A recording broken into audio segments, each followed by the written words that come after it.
Hi, everyone. Thank you very much for joining us today. By way of quick introductions, I'm Binayak Chaudhary, founding partner at 26 Partners. A few housekeeping points.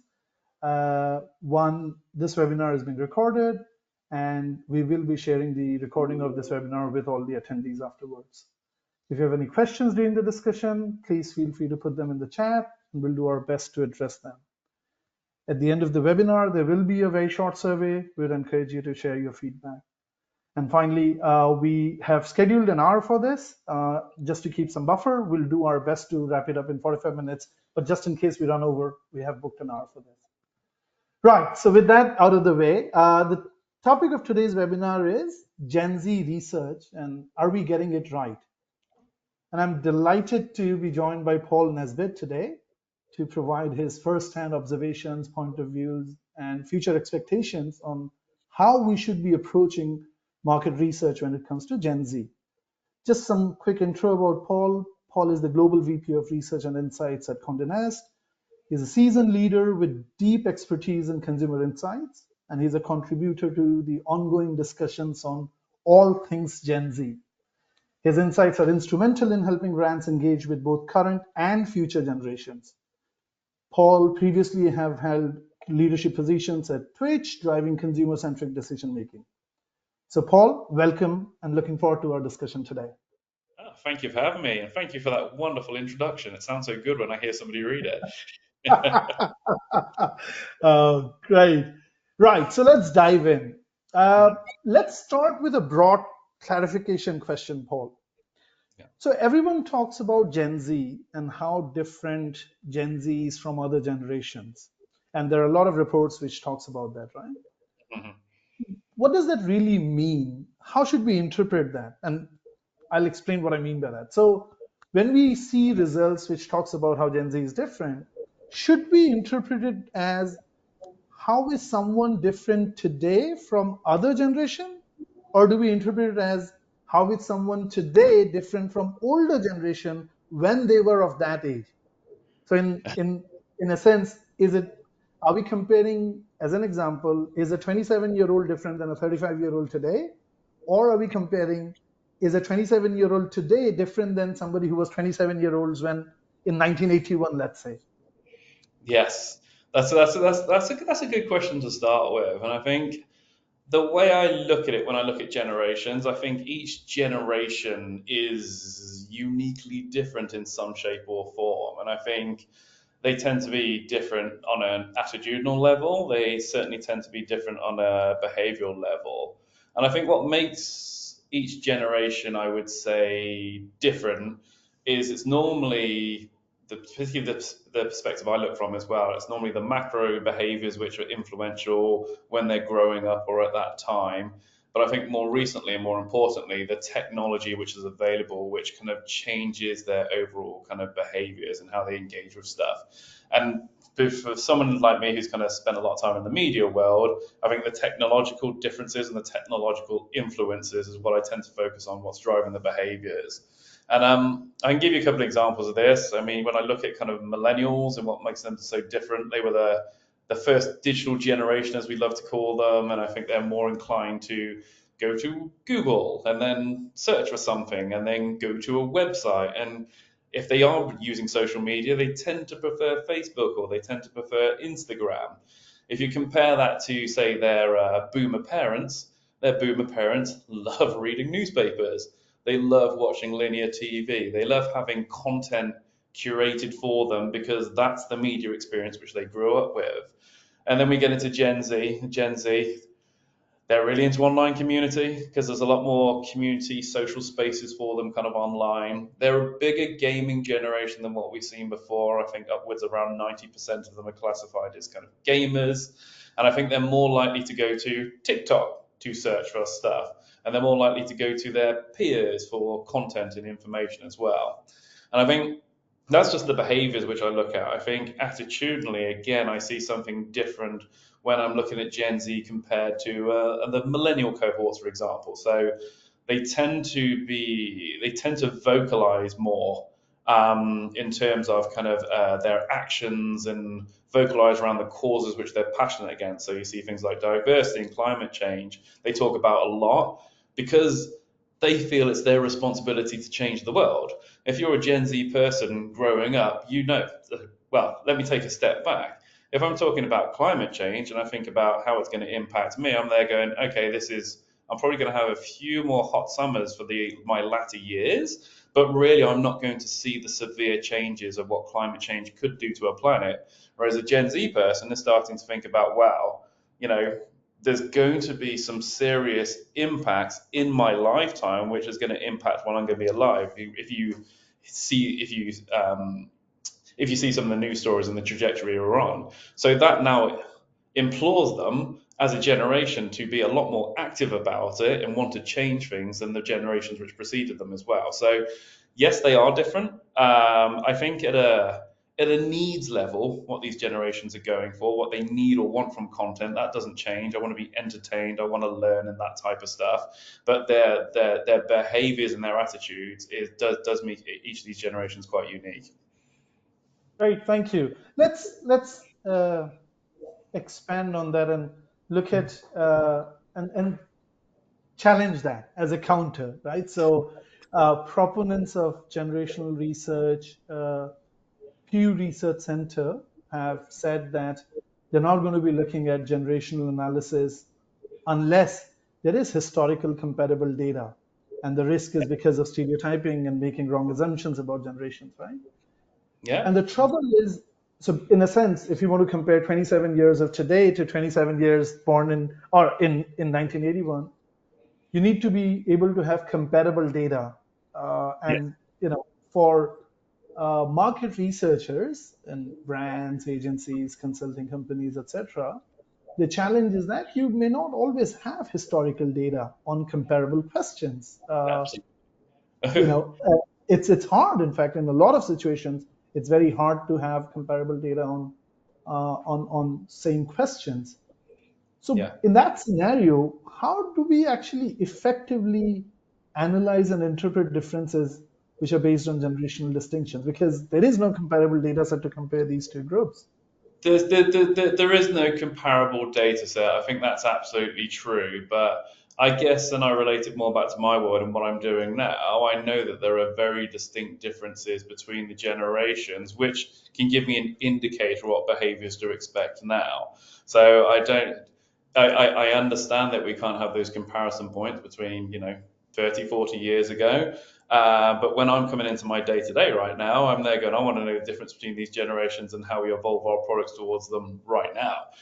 If I'm thinking about doing my research, it's how do I research these audiences right now? And I'm less, I understand the point about the kind of the comparable and having a comparable data set, but how it impacts my now in reality, I don't think about it that much, to be honest. But what I do kind of take the point in is, particularly when you're thinking about generations, is not behaviors are not locked into generations. So you can't expect Gen Z and all of Gen Z to expect one way, to behave one way, and all of millennials to behave another. I think generations are good indicators of some of the behaviors you would expect within these cohorts, but it's not locked in. And I find that there is actually genuinely a lot of bleed between generations. If you think about how culture is formed, it's normally the youngest generation and the oldest generation, and there is like this exchange of values and behaviors and kind of technology, and that's how the new culture is actually formed. So it's the tension between the two which is actually kind of driving the culture. And what you start to see in this, and the way I look at kind of data sets, I'm there going, hey, some younger millennials or some older millennials have similar behaviors and attitudes towards Gen Z, as Gen Z. So there is a bleed between these two generations. So from a research point of view, I make my data sets really, really easy. I basically cut the world in half. So I have people who are under 35 and over 35. And in the under 35 cohort, I have people who are kind of younger millennials, Gen Z, Gen Alpha on that side of it. And then on the other side of it, I have kind of those older millennials, the Gen Xers, and boomers to a degree. And whenever I cut my data sets that way, I tend to see the biggest difference between kind of attitudes and behaviors. And that's my way of, I guess, negotiating some of the generational bleed you see across there. So I'm not putting people into boxes, but I'm starting to better pick where these behaviors and these changes are most apparent. Great. That's actually a very good insight, Paul. And I'd like to talk about what are some of those big differences you see between these two cohorts. But before that, let me ask another question. So, in the modern sort of scientific usage, the understanding of the term generation Yeah. was initiated, or it can be traced back to sociologist Carl Moynihan's book, Problem of Generation, written in 1952. Hmm. Where Carl Moynihan actually says that, in fact, he stresses that birth year alone is insufficient to place a person in a specific generation. Yeah. Rather, the person need to experience and participate in the defining events of that generation, right? Part of what you're explaining, that why generations bleed, right? The challenge is, now we know that if we take just an example of country, we know that the defining events of a generation that a subject has to participate in can be wildly different for different countries. And just using as an example, right? Hmm. If that is the case, are we right in actually using a standard definition of generations, whichever way we define it, Gen Z, Gen X, or 35, across the country, because it doesn't meet the criteria that they would have experienced the same historically defining, Yeah. sort of developments? I'd love to get your take on that. I think it is. I think you can go across certainly different countries and look at kind of Gen Z in different countries and where they are. And there are kind of nuances as you go across there as well. So that is absolutely true. And like I said, it's for me, generations is an indicator of broad-based behaviors you'll want to see. So when I'm comparing across generations, I'm looking at the broad technology which has influenced them, some of the broad macro factors which have influenced them. I'm not getting down into the nitty gritty nuance of kind of each generation, making kind of comparisons that way. I think one of the interesting observations, and to not so much counter that, but kind of in the experience, particularly when you look at those younger generations now, there is something different in their exposure to online content and media. The world is a lot more connected than it was 10, 20 years ago. So Mhm. nowadays, somebody who is kind of based in London can have exposure to multiple cultures and multiple people around the world based on the communities that they're engaged with. And I think one of the biggest and most interesting things I saw in some of the research we did back when I was at Twitch, when you started to see that actually, yes, people are no longer divided by language anymore because you've got a generation of people who communicate through imagery and emojis.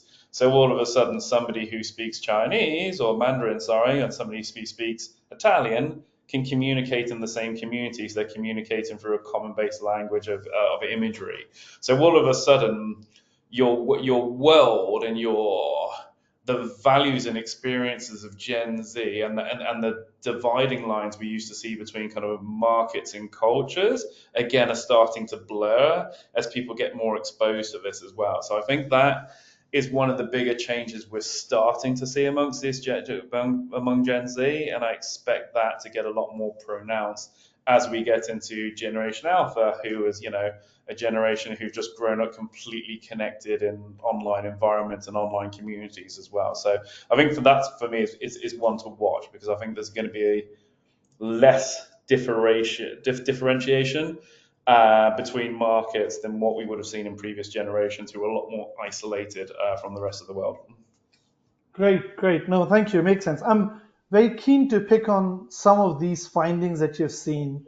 Uh, Yeah. you know, Years of research at Twitch and Condé Nast, you've been studying this market for a long time. What are some of the most defining differences you're seeing, whichever way you classify it, younger generation? One you mentioned, which is truly fascinating, which is languages are now no more a barrier for a certain generation, up to a certain extent. That's fascinating stuff. What are some of the other defining things you're noticing? Um, I think there's this interesting, I mean, people talk about the word authenticity and use the word authenticity a lot and how these generations gravitate towards authenticity. I'm going to take it a step a little bit higher. And the thing which we're noticing now is Gen Z connect to people better than they do to brands, which is a bigger change of which we've seen in previous generations. Because if you think about, I'm going to go millennials, probably Gen Xers, and even the way we used to gear up research surveys, it was all about brands are these aspirational beacons that consumers used to look up towards. And now to this younger generation, I heard one of our Gen Z panelists talking about it 2 months ago. Brands are faceless entities, and I don't really know what a brand kind of stands for. So I think what we've started to see now is amongst this generation is they're more likely to connect to people because they find them more relatable, they find them more human, they're more likely to connect to people in kind of earned experience. And we see this play out in kind of different parts of media and news. I don't know if anybody's seen the latest Reuters news reports, and they talk about how younger generations are gravitating more towards kind of creators for their news content now. And it's not so much that they think creators are better than kind of news organizations. If they're talking about kind of some of the conflicts which are going on in the world, they'd rather get the perspective of somebody who is actually close to the conflict or living in that country and giving that perspective because they think it's more human and relatable. And this now this doesn't extend into content. It's like purchase recommendations. I'd rather buy from that person who I know has similar lived experience to me or similar needs to me. So this thing we're wrestling with for generation is like, how do you become a person, because these brands have just become these faceless entities which people don't know what to stand for, don't know what they stand for, don't know what they mean. So brands have got to think about how do you utilize that. I think there's definitely this demand to kind of play and interact within brand spaces, which we've never seen before. So brands used to, broadcast content to people or create content for people. And one of the things we're now seeing amongst Gen Z is this desire to just create within brand spaces. I can't remember what survey it was I saw many months ago, but I think it was like 81% of Gen Z consumers would love brands to give them their IP to play and create within those spaces as well. So you're seeing this change in kind of how they want to kind of engage with content.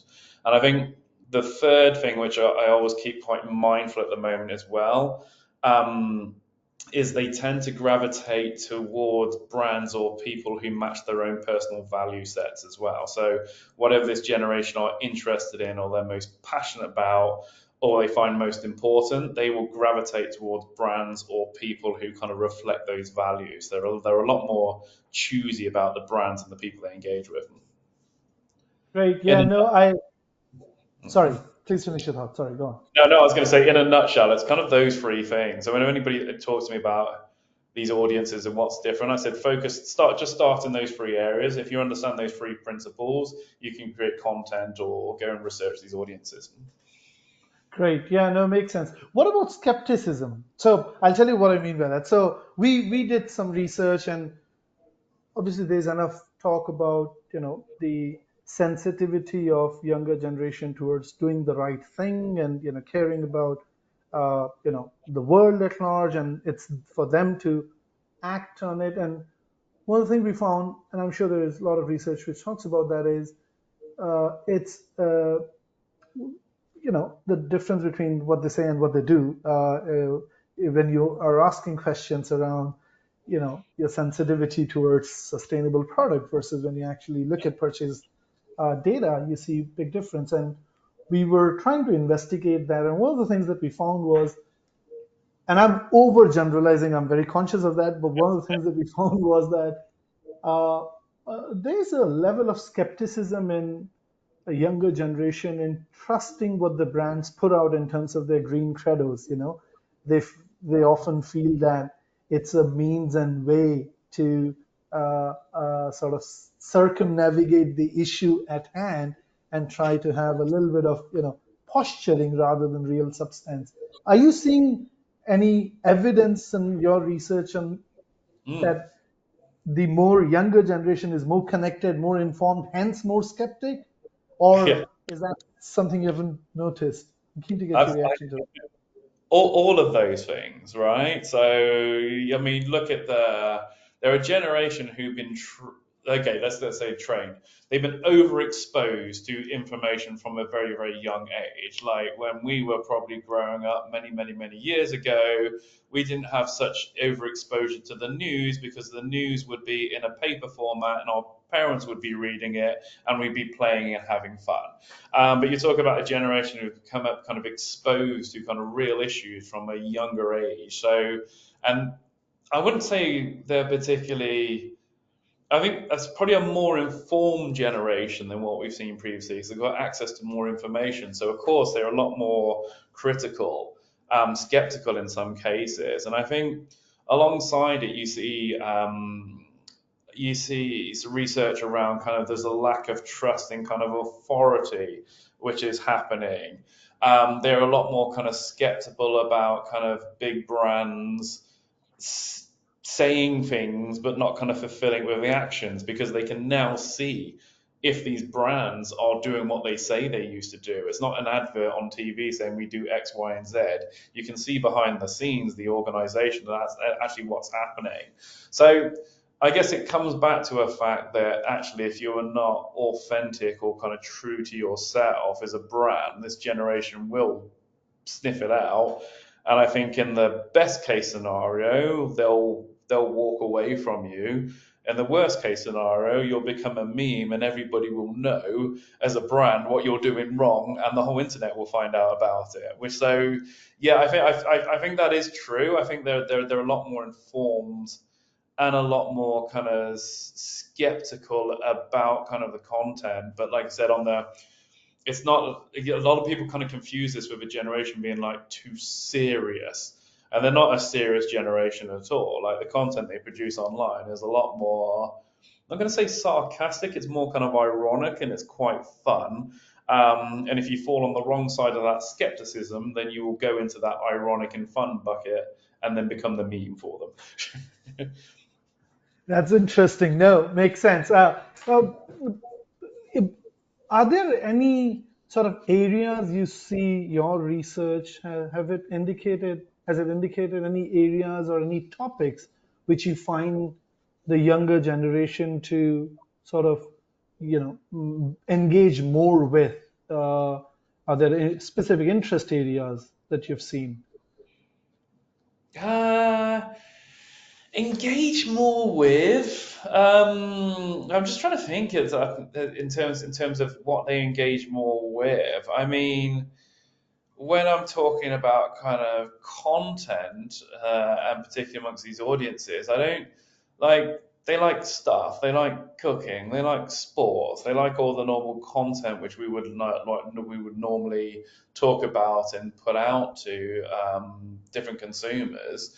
But the way, like I said, I think the difference is just the way they want to interact with it. That's really, really important to them. So they need it to be gamified, interactive. They need to kind of have a voice in there, which is kind of quite important to them. You can go into kind of areas like which are more pronounced amongst this generation, which we talked about around kind of like climate, diversity, very, very, very important issues for this generation. So we can certainly kind of we can certainly see those amongst these generations. But for me, it's not so much the areas they lean into; it's the way you converse with this generation, which is most important.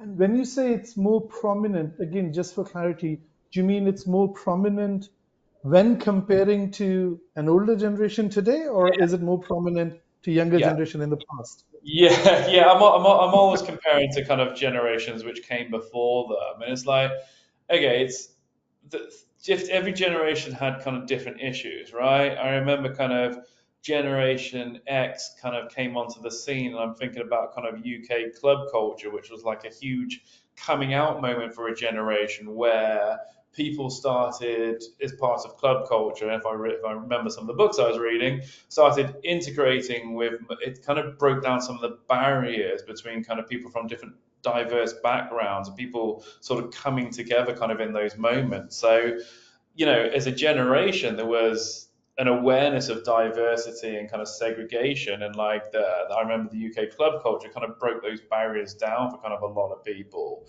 Whereas when you come fast forward to kind of like the millennials and kind of Gen Z, the diversity conversation has changed. It's not about kind of breaking down the barriers per se. It's more about fair representation, and making sure that kind of everybody is included in those different areas. So I guess in a way, the in those areas, like, it was important for both kind of generations, but how it was, I guess, not so much solved, because those areas are not solved, but how people kind of dealt with them and kind of made their stand and gravitated towards making the world, or gravitated towards kind of facing those issues and kind of I'm not. I'm trying to find a word which doesn't say, because I know these issues are not resolved kind of in culture or anything like that. But the way they kind of just dealt with them and kind of addressed them, certainly was different. Makes sense. And going back to your previous example of how you look at under 35 and over 35, uh, Yeah. is that something you see fairly by and large holding true across countries and region, or do you have like a toolbox of, right, so if it this set of markets, I look at a different cohort, if it's different set of Yeah. markets? No, I don't, and I think you have that need always, particularly when you're looking at research, to kind of look at those broader macro behaviors. Like I said, there's a layer of nuance you will go down into where it stops kind of making sense. But if I'm looking at Right. kind of media behaviors and technology behaviors, broadly that rule kind of plays out, and that's when I start to see most of the differences. I think the interesting differences when you go across kind of different countries, like the age of some of the population, some of these countries, because, like, you go in the UK, yes, you've got kind of Gen Z and kind of younger millennials in there under 35s, but you've also got a huge older audience in there. Whereas you go Hmm. into countries like kind of India, China, Middle East, much younger population. So what in the UK is kind of more emerging behaviors, in the younger populations, it's just more prominent behaviors as well. But it's really, really interesting, because we've tried to, and like I said, I look at the world through a narrow lens, right? I look at the world through kind of a bit of a media and an entertainment and a technology lens. So if I gravitated outside of those areas, I might be exposed to a lot more cultural nuances. But when I sit Right. within these areas, and I remember some of the research we were doing, particularly when I was in the Twitch world, actually, and we did a lot of research amongst Gen Z. Some of our research studies, we compare results between Brazil and Japan, and we'd have the US in there, and then we'd have a European market, and we always decided if the behaviors were different in those four countries, which culturally can be very, very, very different, then there would be a difference there. But we saw a lot more unifying behaviors when we look at those younger generations and how they engage with content, then we actually saw differences. So yeah, so that, yeah, I That's a guess, great yeah. Going back to your question, yes, yes, there are nuances, but if you look through that narrow lens of media behavior, what I've seen before, then actually there are a lot more unifying behaviors, you will find. That's a great point. You have more commonality. Don't try to find the differences. Look at the commonalities Yes. between. Yeah, that makes sense. That's great. Let's talk about research. Obviously, Gen Z as a cohort is super important. I was reading about it. I think Bloomberg cited data from Gen Z Planet that just in US, Gen Z is accounting for $360 billion a year in Yeah. spend. So massive, player. And so it's important to engage with them and hear their views and opinion. Absolutely. In your experience, what are some of the techniques that you've seen working well when it comes to researching this audience, motivating them to participate in the research? How do Yeah. you engage with them? How do you incentivize them? Because I can imagine that your current job as well as in Twitch, I'm sure you've done a lot of engagements targeting this audience. So keen to get Yeah. your experience. Yeah, I think research becomes a little bit trickier because, like I said, you need to think about what matters the most to these audiences and some of the kind of think about how you can add value to these audiences to get them to engage with you, right? So I think one of the challenges I've seen with researching kind of Gen Z audiences is they're less likely to be on research panels. So I think if anybody's done research amongst these audiences, it's very hard to find these people, and that's just because, like I said, going to website based experiences for millennials is a natural behavior in kind of the older generations that are slightly older. When you think about these younger audiences, they spend a lot more time on social, they're less likely to go to like those browser based kind of websites as well. So I think that is a bit of a challenge. And like I said, I think when you're researching Gen Z audiences, I think there needs to be a clear value exchange. So they'll give you their opinion, but they want to know that it will kind of impact or kind of make a difference in what they're going to do as well. So you need to think about that feedback loop, or you need to think about how you would kind of engage them beyond sending kind of a survey to them. If you think about what I said about brands are just become like these faceless entities to these younger generations in some way, and they don't know what they mean or what they stand for. I mean, if you think about kind of survey technology, giving your opinion to these set of questions which turn up in your inbox, and it's going to again this same kind of faceless entity, and you don't know what the information is being used for. It's a lot less appealing for this generation. So when I do tend to kind of interview them, a lot of the stuff I've used, I tend to use methodologies which tend to be a lot more community based, using kind of Gen Z community based platforms. And there are partners and vendors out there who are able to kind of build those for you or kind of run them themselves. And I think normally why they're run so well is usually because they're managed by people who are actually Gen Z themselves, and they set up these community platforms. And only in kind of that scenario, first of all, you can like have a proper conversation with them so they can see the two-way conversation. They can also discuss topics with their peers, so it feels a little bit more community based, and they can see where their opinions are being validated. But also in those environments, sending questions and kind of surveys in there, you get a kind of much richer response than I would see in kind of traditional panels. So I think when you're thinking about Gen Z and kind of like building surveys for them or kind of survey strategies, I think about that value exchange, what you're doing and why it's kind of relevant to them, because you can capture them in surveys, but I there are definitely environments which I think are a little bit better, and they tend to be more kind of community-based environments for researching this audience. And I think another thing I tend to use as well, I think the thing which people don't realize about Gen Z audiences, younger audiences, or culture right now, is it's moving at a rate faster than I can acknowledge because I'm not part of that cohort. I'm part of a much older cohort.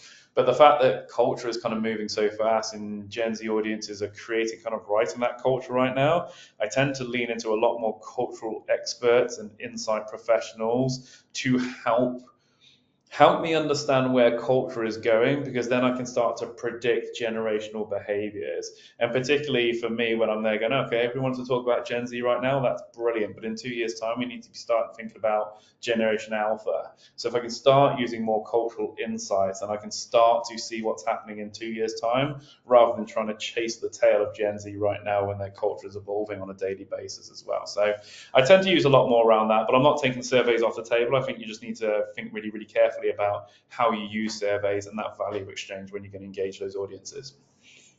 Great. Follow-up technical question. So is it almost sensible to think about if you have a study which requires to get views from, you know, older generation, younger generation, and the whole lot? Is it almost sensible to think about it in a way that you have a certain methodology that works for one cohort Mm-hmm. of people, and then other, like you could do a survey with some specific segments, but for some other segment you might get more, you know, richer data if you use a community based approach and then you bring it together? Is And that bring how?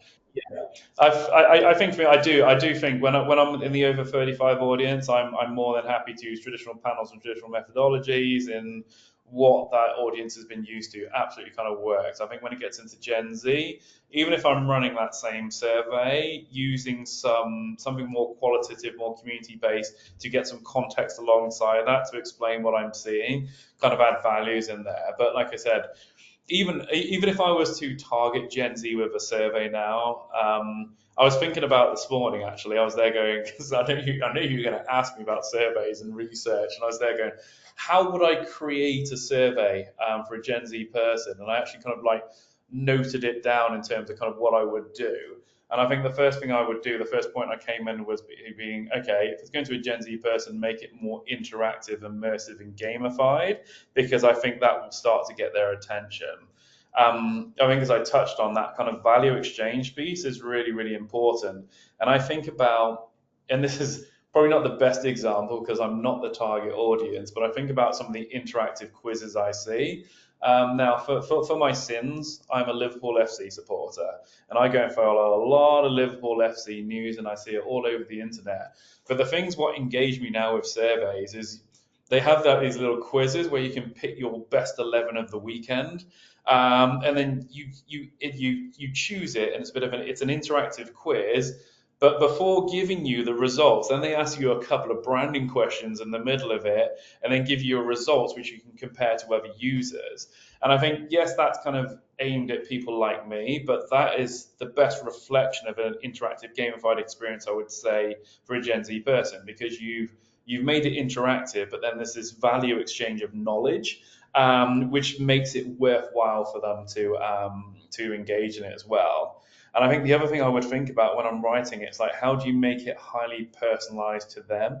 So talk about, why they needed to answer this specific set of questions, focuses on why their opinion will really impact something that they actually care about. We all put those wonderful lines in a survey, which is like, your opinion really matters and it's really going to have an influence on these products, which is too fluffy. In this area of highly personalization, if we have a panel and we know something about these people, then let's make it really personal in the invitation. It's like, we are asking you these questions because you love cakes.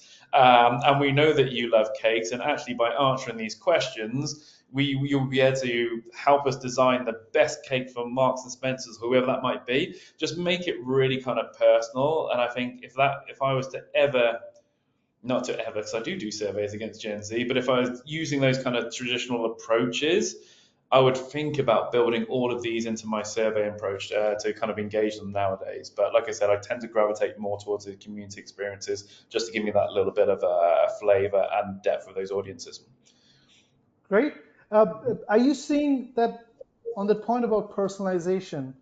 Are you Mhm. seeing use cases of AI and how it's helping in creating hyper personalized content for audiences to, you know, engage them? Am I seeing it? I'm seeing a lot of talk about it, which if I'm fair, but I do think it will get there. I think as with many other people, I've got my eye on AI right now, right, and seeing where it's kind of adding value. And I think amongst the younger generations, particularly some of the research I've seen, they're more likely to be using it. They're quite highly likely to be kind of using it within kind of shopping experiences or to help them plan stuff. There's a lot of kind of utility based tasks around there, which is kind of supporting at the moment. And when people use it for utility based tasks, they're finding value in it, or they're saying it's kind of better experiences. So I think it's not going to be too long before it kind of helps people find content which they're kind of into. I think that blurry other area of AI where people talk about it actually creating content, I don't see any indicators which are suggesting that people are all of a sudden going to be super gravitated towards AI-based content. I think that human element is always going to be incredibly important and add that kind of value on it. But the ability to find stuff you're interested in and kind of find stuff which is to your personal taste, yes, I think that's going to be that's AI is certainly going to play a role in that. Sure, makes sense. And what about honorarium and incentives? How does that play out with the younger generation? What incentives?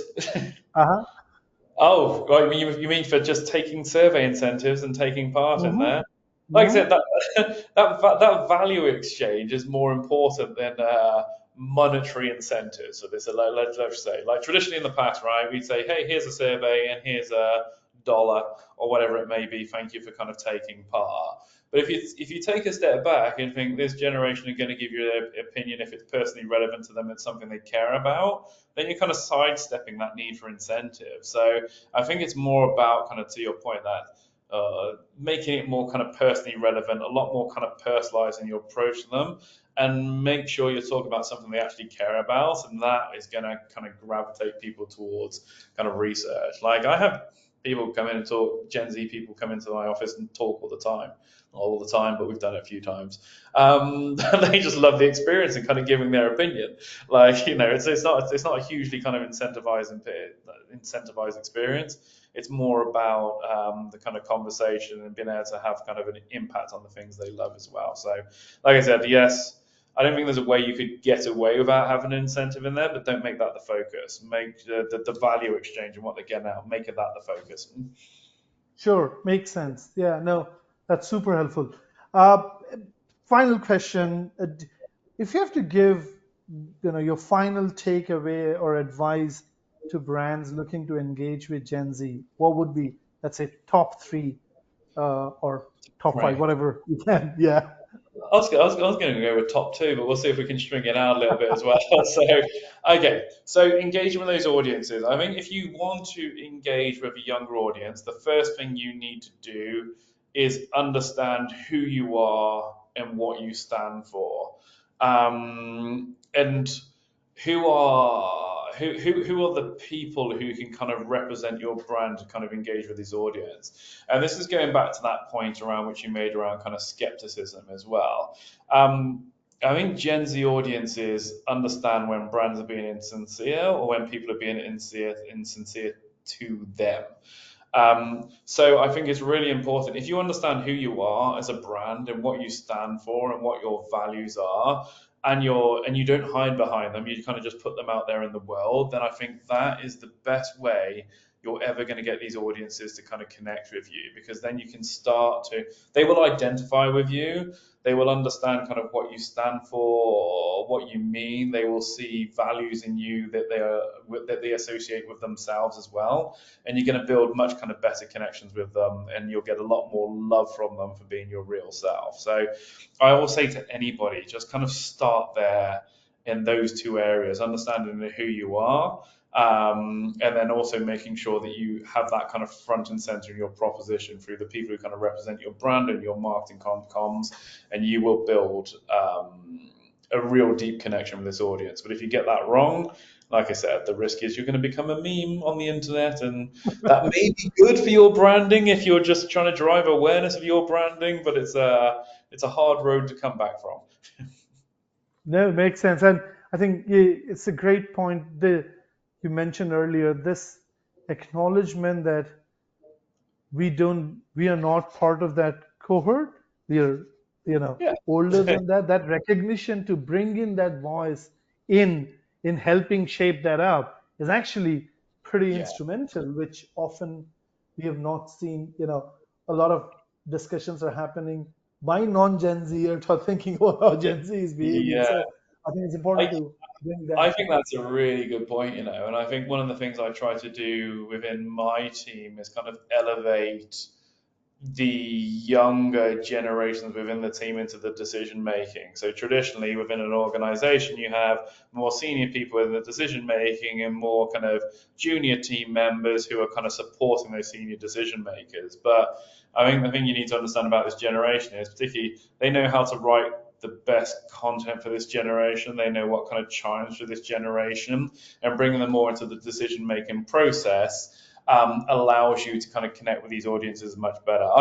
You know me, I've talked about Gen Z for kind of years, but I don't ever see myself as an expert for creating experiences for them. I would rather bring in somebody from that cohort and have them do that kind of on my behalf, rather, the older generations have the experience and the expertise and the business now, so that's kind of great, but make sure that you bring them into the decision makers. And that kind of reminded me of something I think it was one of the case studies I was reading. Kind of Gucci did this many years ago when they were trying to reconnect with millennial audiences. And one of my favorite examples of that, I remember reading the case study. Oh God, it was a few years ago, but they talked about when Gucci kind of transitioned from that traditional luxury brand into the cool brand we saw that it was, in the last kind of couple of years, and how it kind of connected with audience in an authentic way. That was part of a strategy where they started bringing younger voices into the decision making. It was kind of millennials at the time, and having them not have control over products, but have more of an input in terms of the products and the marketing and how you reach consumers. And all of a sudden, I remember seeing you saw Gucci kind of go from the more classic traditional brand to this brand which was really connecting with kind of younger audiences as well. So that's kind of the best example I've seen of brand bringing younger voices into the decision making. And I think that example is even more prominent today when the gap between generations is a little bit wider than what we saw between millennials and Gen X. Great. No, thank you. I'm conscious we are running out of time, so I'm going to focus on a question that's popping up. Uh, how relevant is the construct of generations when you think about business to business? We were chatting about this just before the conversation, so I'd love to get your reaction on this. Oh my goodness me, yes. I I think it is relevant and not relevant in a way. The the B2B and the B2C lines I find are blurring a lot more now than they ever have been. And I say this is yes, understanding kind of generational cohorts and what they need and kind of what they value is certainly important when you're kind of engaging with kind of younger audiences kind of within a business scenario. But I think what I'm seeing in this B2B world is certainly amongst younger generations is they're a lot more B2B from a younger age. What I'm saying is, you've got a generation of people who are dreaming about being kind of content creators and kind of entrepreneurs. So they're a lot more business savvy from kind of from a younger age. So I think brands need to kind of understand that, and they need to understand it for many reasons. If you look at some of the futurists are kind of predicting, some of the futurists that certainly I've been talking to as well, they're talking about how younger generations now are a lot more, so that point I made earlier, kind of entrepreneurial and a lot more likely to kind of set up kind of business on their own, and more likely we're going to end up in a scenario where people don't want to work for brands anymore. They want to work for themselves and build their own business around themselves. So what does this mean for kind of brands in the future and how you kind of engage with these audiences? More likely, we're going to get into a world where you're going to be employees, you're going to have kind of contractors or kind of partners you're working with as well. And this is more to do with kind of this generational change and kind of the technology they're involved in, and the fact that they can now kind of start to build their own businesses and be a lot more entrepreneurial than a younger age. This is a long-winded way of me saying that there's a lot that the lines are kind of blurring, and I think you need to think of consumers and kind of their needs and behaviors and kind of what they want, and then apply that to a B2C or a B2B scenario, rather than thinking that I'm in a B2B scenario, so these insights are completely irrelevant to me. It's like they are relevant. You just need to apply them in a slightly different context. Right? No, makes sense. We are seeing that the expectations is where boundaries are blurring. Yeah, If you think about B2C or consumers, if you are used to doing your research and ordering an Uber on your iPhone, you tend to carry on that expectation when you move to the business side. Why yeah, can't I have a seamless experience and order and make decisions? You take my own time to do the research and then make decisions. So we are also seeing that. I'm worried we have run out of time. So this has been fun, Paul. Thank you so much for sharing some really interesting and thought-provoking ideas. And thank you, everyone, for joining the discussion today. We would be in touch individually to answer any questions that we could not cover today. you're right. And obviously, we will send out the recording to all participants. Thank you, everyone. And again, Paul, thank you very much for your time today. Really enjoyed this conversation. You're more than welcome. Thank you very much for having me. Great. Thank you. Bye. Yeah.